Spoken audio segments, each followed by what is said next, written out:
Hey friends, it's Lisa. Welcome and thank you for watching another one of my videos. So today I have my candle empties for July 2018, and I didn't get through all of the candles that I had picked out.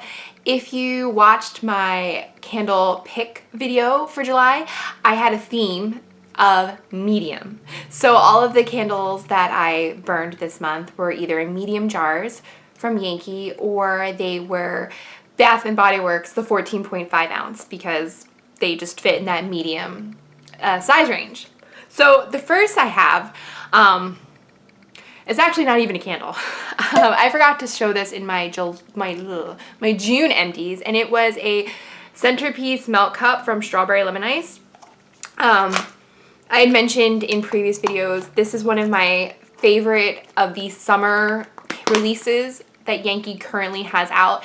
It does smell just like, you know, if you're familiar with a water ice or water ice, however you say it in your regional area, but you get the strawberries and you get the lemon, and it's just fresh smelling and it's amazing. And the melt cups are phenomenal at throwing. You get way more scent with these than you do with an actual candle. The only downside is that these are in theory going to last you 24 hours. You could make it last as much as you want, but so good. I love this one. So then going on to my Bath and Body Works, I burned and finished this Iceland Frozen Lake candle, and it got to the bottom. The wicks were they're all just like going crazy, going wild. So Bath and Body Works says this smells like crisp eucalyptus, iced juniper, and sparkling glacier. And I remember saying in my picks video, and I'll say it again, I don't understand how they get glacier as a smell, because when I think of glacier, I think of gigantic iceberg size ice blocks that probably have prehistoric smelling water, like old. So I don't necessarily think it would be something as fresh. I have no idea. But this, I mean, yeah, it had like the notes, but to my generic pedestrian nose, it was very cologne-y, very masculine, just like a generic guy body care scent, you know, much like a lot of their male body care scents, but I like that. I don't mind that. So this was really nice. Well, I shouldn't say that. So this was kind of headache inducing, so I would let it burn and then I'd have to blow it out for a while because it got to be too much at a time. So that was this. And then the other Bath and Body Works candle that I picked and I burned and I finished is this Thailand coconut basmati. I keep saying it wrong and I apologize. I don't know how to pronounce it correctly. But this was creamy coconut, golden temple saffron, and basmati rice. When I got this, I remember filming a Bath and Body Works order haul, and also when I did my my July picks, I don't know if I was crazy about this scent, but when it was burning, oh my goodness, it was like smelled, I don't want to say like my house smelled like curry, but it smelled like curry, but in a like amazing, like just chill. I don't mind that my house smells like that. It was very, very Thai.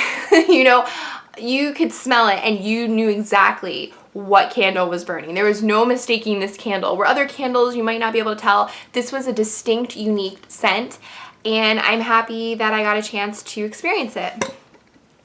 So then I only got to finish 2 of my medium Yankees because I have some Yankees currently burning in my house right now, so I'm not going to bring them for the video.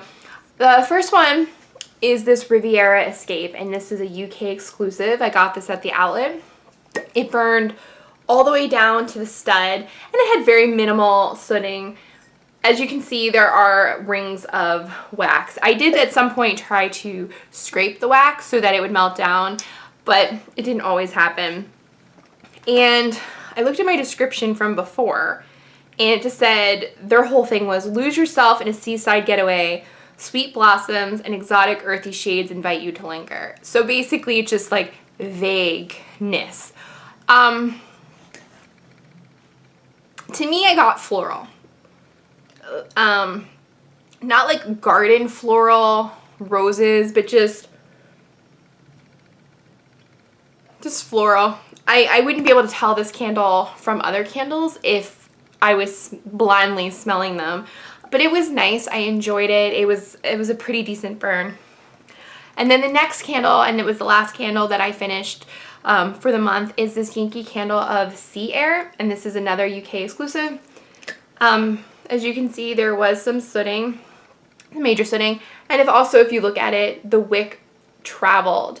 I did not have this on a candle warmer. This is just from burning it that the wick traveled. And if you don't know what that means, especially when a candle gets down to the bottom and the wax completely liquefies, sometimes what happens, not all the time, but the glue or the adhesive that is holding the wick to the glass, it loosens just because of the heat. And so then it bobs and travels and it moves around, and that creates a potentially dangerous situation, because even though candles are burning in glass, that doesn't mean that this is shatterproof. And so it's never happened to me personally, but you always have to be wary of your candle shattering, which is why you should never leave your candles unattended or fall asleep, which I've been guilty of both, if I'm going to be honest. But this smelled like the ocean meets Downy fabric softener. That's the best way I can explain it.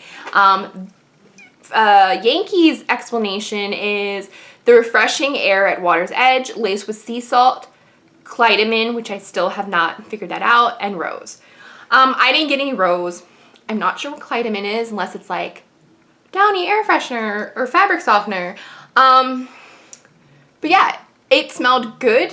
I liked it because it had two of my favorite scents, the ocean and Downy fabric softener. So this was a really good one, and if you see these at the outlet, I highly recommend picking it up. So those were my July empties for 2018. If you liked this video or found any information, please think about giving this video a thumbs up. Until next time, I hope you guys all stay well. Bye!